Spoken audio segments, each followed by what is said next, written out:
మాతృదేవో భవ, పితృదేవో భవ. ఇప్పుడు మనము శనీశ్వరుని యొక్క, శని భగవానుని యొక్క వక్రగతి గురించి మనం చర్చించుకోబోతున్నాం.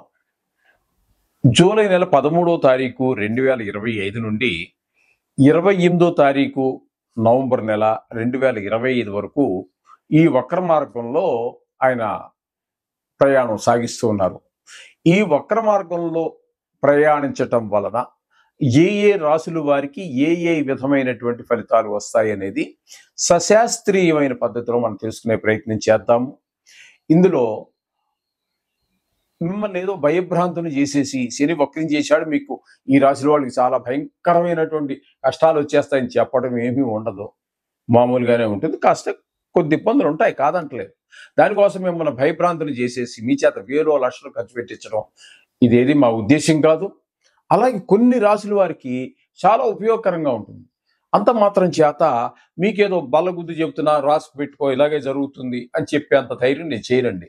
ఎందుకంటే మహానుభావుడు ఆ పరాశరులు వారే చెప్పలేదండి. మనకు జ్యోతిష్యాన్ని అందించినటువంటి పరాశరులు వారే నేను బల్లగుద్దుతా రాసి పెట్టుకో, హరిహరాదులు వచ్చినా జరగబోయేది ఇదే, అంత మగాడు ఏం కాదండి మనం. అందుచేత అలాంటిది ఏమీ ఉండదండి. శాస్త్రం ఎంతవరకు చెప్పిందో అంతవరకు చెప్పడం జరుగుతుంది. ఇందులో నా పైత్యం కానీ నా కవిత్వం కానీ ఏమీ ఉండదు. మీకు శాస్త్రాన్ని అందించాలి అనే ఉద్దేశంతో మాత్రమే మేము ఈ ఛానల్ స్టార్ట్ చేయడం జరిగిందండి, ప్రారంభించడం జరిగింది. అదే మా ఉద్దేశం. ఓకే. మీనరాశి వారికి 13వ తారీఖు జూలై నెల 2025 నుండి 28వ తారీఖు నవంబరు 2025 వరకు శనీశ్వరుడు వక్రించిన కారణంగా కుంభరాశి ఫలితాన్ని ఇస్తూ ఉన్నారు. అక్కడ కుంభాన్నే ఇప్పుడు మనం జన్మరాశిగా తీసుకున్నాం కాబట్టి మీనరాశి 2వ స్థానంగా తీసుకోవాల్సి ఉంటుంది. 2వ స్థానంలో ఎప్పుడైతే ఉన్నారో అది కూడా ఏలినాటి శనే. ఇప్పుడు శని వక్రించిన మూలంగా ఇక్కడ మనకి అర్ధాష్టమ శని మళ్ళీ మారింది, అష్టమ శని మారింది, అలాగే ఏలినాటి శని కూడా మనకు మారింది.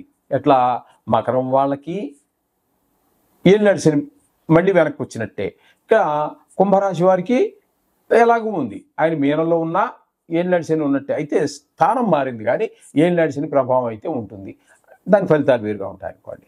ఇప్పుడు మీనం అనేటటువంటి దాన్ని 2వ స్థానంగా మనం స్వీకరించినట్టయితే 2వ స్థానంలో ఆయన ఇచ్చే ఫలితాలు ఏముంటాయి, ఎలా ఉంటాయంటే సదా క్లేశం, అంటే ముఖ్యంగా సదా క్లేశం వృధా వైరం సతతం కార్యనాశనం సంచార స్వజన ద్వేషం పాప చింతాం ధనేశనౌ అని చెప్పేసి మనకి తెలియజేస్తుంది. ఇక్కడి నుంచి మనకి చేత ఇక్కడ ద్వితీయ స్థానంలో సంచారం చేసేటప్పుడు వృధా కలహాలు, విచారము, ప్రయత్నం చేసినటువంటి పనులు ఇప్పుడు పూర్తి కాకపోవటము, చెడిపోవటము, సంచారం, వృధా సంచారం చేయటం, పాపకార్యాల్లో ఆసక్తి, సర్వజనుల నుంచి విరోధము, ఈ విధమైన ఫలితాలన్నీ కూడా మనకి చెప్పుకోవలసి ఉంటుందండి.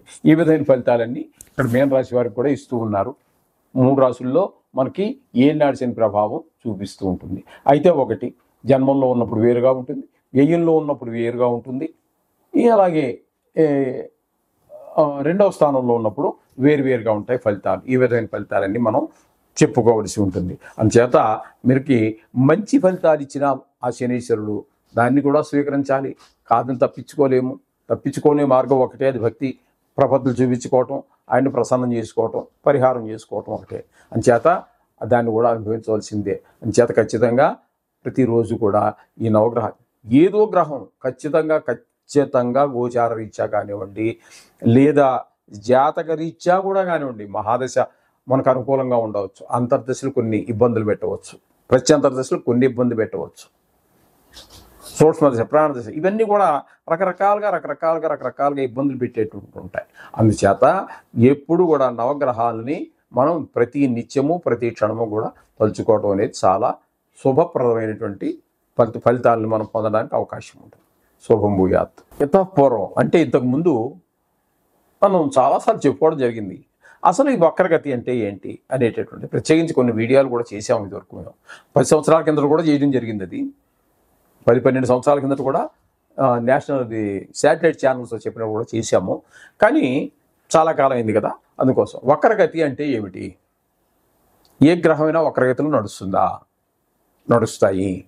ఏ గ్రహాలు నడుస్తాయి? రాహుకేతువులు, అవి ఛాయాగ్రహాలు. అవి ఎప్పుడూ కూడా వక్రగతిలోనే, అంటే యాంటీ క్లాక్ వైజ్, అంటే గడియారం ఇలా కదా తిరుగుతుంది. యాంటీ క్లాక్ వైజ్ అంటే ఇలా అపసవ్యంగా తిరిగేదాన్ని యాంటీ క్లాక్ వైజ్ అంటాము. అవి ఎప్పుడూ సవ్యంగా నడవండి రాహుకేతువు. అర్థమైందండి? రాహుకేతువులు ఎప్పుడు ఇంచుమించుగా మనం భయపెడుతూనే ఉంటాయి, బాధ పెడుతూనే ఉంటాయి. మామూలుగా కొన్ని ప్రదేశాలు వాటికి మంచిగా ఉన్నాయనుకోండి, లేదని కాదు. అలా 2 గ్రహాలు మాత్రం ఎప్పుడూ వ్యతిరేక దిశలోనే తిరుగుతూ ఉంటాయి. ఇకపోతే నవగ్రహాల్లో రాహువు కేతువు తీసేస్తే ఇంకా ఉన్నవి 7 గ్రహాలు. ఈ 7 గ్రహాలలో సూర్యుడు చంద్రుడు ఎప్పుడూ కూడా వ్యతిరేక దిశలో ప్రయాణం చేయరు. ప్రపంచం తలకిందులైపోతుంది అలా నడిస్తే వాళ్ళిద్దరూ. అందుచేత సూర్యుడికి చంద్రుడికి రిట్రాగ్రేషన్ అంటే వ్యతిరేక దిశలో ప్రయాణం చేయడం అనేది లేదు. ఇక రాహుకేతువు చెప్పుకున్నాము, సూర్యచంద్రుని చెప్పుకున్నాము. ఇంకా ఉన్నటువంటివి 5 గ్రహాలు. అవేంటి? కేతువు కాదు, కుజుడు, బుధుడు, గురుడు, శుక్రుడు, శని. ఈ 5 గ్రహాలే మనకి ఎప్పుడు వక్రగతి అనేటటువంటి ప్రాప్తిస్తూ ఉంటాయి. వీటిలో కూడా చాలా రకాలు ఉన్నాయనుకోండి. వీటిలో కూడా చాలా, కుజుడు ఉన్నాడు అనుకోండి, ఎక్కువగా స్తంభిస్తూ ఉంటాడు. ఆయన ఎక్కువ కాలం ఉండాల్సిన సమయం కన్నా ఎక్కువ కాలం అక్కడ 2-3 గళ్ళల్లోనే ముందుకి వెనక్కి తిరుగుతూ ఉంటాడు. అది దాని స్తంభన చెప్తూ ఉంటాడు. అలాగే గురువును మనం తీసుకున్నట్టయితే ఆయనకి కొన్నిసార్లు వక్రం ఉంటుంది, కొన్నిసార్లు అతిచారం ఉంటుంది. అంటే ఉండవలసినటువంటి జాగా కింద నుంచి వెనక్కి రావడం అనేది వక్రగతి అని చెప్పుకున్నాం. అతిచారం అంటే ముందుకు వెళ్ళవలసినటువంటిది ఒక గడి నుంచి ఇంకో గడికి కూడా వెళ్ళిపోతుంటాడు. 2 గడికి కూడా అవతలకు వెళ్ళిపోయే అవకాశం ఉంటుంది ఆ సమయంలో. ఆ విధంగా గురువు యొక్క సంచారం, అతిచారం కూడా ఉంటూ ఉంటుంది. ఇకపోతే బుధుడు అనేటటువంటి గ్రహం ఏదైతే ఉందో ఆయన ఓర్బిట్ కూడా, అంటే ఆయన కక్ష్య, ఆయన తిరిగేటటువంటి కక్ష్య కూడా సూర్యుడికి చాలా దగ్గరగా ఉంటుంది. కాబట్టి అదే టైం ఇంచుమించుగా సూర్యుడికి ఒక నెల రోజులు తీసుకుంటే ఈయన కూడా ఇంచుమించుగా అదే టైం తీసుకుంటుంది నెలంతా తిరగటానికి. కాబట్టి ఈ 12 రాసుల్లో 4 రాసుల్లో ఇద్దరు కలిసే ప్రయాణం చేస్తారు, బుధుడు, రవి. 4 రాసుల్లో రవి ముందుంటాడు, ఒక గడి వెనకాల బుధుడు ఉంటాడు. కొన్ని రాసుల్లో 4 రాసుల్లో ఇక్కడ బుధుడు ముందుంటాడు, రవి వెనకాల ఉంటాడు. ఈ విధంగా జరుగుతూ ఉంటుంది. ఇక్కడ ఈ విధంగా జరగడం వల్ల ఎక్కువగా సంవత్సరంలో 4 సార్లు 5 సార్లు ఎక్కువగా వక్రించేటటువంటి ఏకైక గ్రహం బుధ గ్రహం. ఇది ఈ విధంగా ఉంటుందండి. అందుచేత ఈ శని భగవానుడికి కూడా వక్రం ఉంది కాబట్టి ఇప్పుడు మనకి ప్రస్తుతం ఇంతకాలం, ఎందుకంటే ఇప్పుడు కొన్ని గ్రహాలు, బుధుడు ఉన్నాడు అనుకోండి, ఆయన ఒక రాశిలో సంచరించేదే ఒక నెల రోజులు. ఆయన వక్రం ఎన్నాళ్ళు ఉంటుందండి? చాలా కొద్ది కాలం పాటే ఉంటుంది, నెల లోపే ఉంటుంది. ఇప్పుడు శని భగవాన్ ఉన్నాడు అనుకోండి, అన్నిటికంటే ఎక్కువ కాలం శనైశ్చరుడు మిల్లుగా నడిచేటటువంటి వాడు కాబట్టి 2.5 సంవత్సరాలు ఒకే రాశిలో సంచరిస్తాడు. కాబట్టి ఈయన వక్రం కూడా ఇక్కడ మనకి ఇప్పుడు ఈ పీరియడ్లో, ఈ సమయంలో ఈయనకి మనకి 138 రోజులు 137 రోజుల పాటు వక్రగతిలోనే సంచరించడం జరుగుతుంది. అంటే వారి మహాదశని బట్టి అక్కడ ఆ వక్రించి ఉండేటటువంటి సమయం కూడా నిర్ధారణ జరుగుతూ ఉంటుంది అనమాట. ఇప్పుడు అర్థమైందని అనుకుంటాను. ఇది ఇంతవరకు చాలండి. మీరు అంటే మీ చిన్న డౌట్ తీర్చడానికే కానీ మీరు జ్యోతిష్యం నేర్చుకోవాలనే ఉద్దేశం కాదు కదా. వక్రము అంటే ఏంటి అనేటటువంటి ఒక అనుమానం వచ్చేటటువంటి వారి యొక్క ఆ అనుమానాన్ని నివృత్తి చేయడం కోసం చెప్పడం జరిగింది. ఇప్పుడు అదే ఈ జ్యోతిష్యాన్ని నేర్చుకోవాలి అనుకున్నటువంటి వారికి చెప్పేది చాలా కాలం. ఈ వక్రాన్ని గురించే 15 రోజులు 20 రోజులు 30 రోజులు చెప్పాల్సి వస్తుందండి. చెప్తే కానీ వాళ్ళకి ఎక్కదండి. మనం చెప్పుకుంటూ పోతాము, తెలిసిన వాడు చెప్పుకుంటూ పోతాడు. కానీ నేర్చుకోవాలనుకున్న వాడికి అక్కడ మెదడులో నాటుకుపోవాలి కాబట్టి అక్కడ చాలా టైం తీసుకుంటాం. చేత ఇప్పుడు మీకు అర్థమైందని అనుకుంటాను.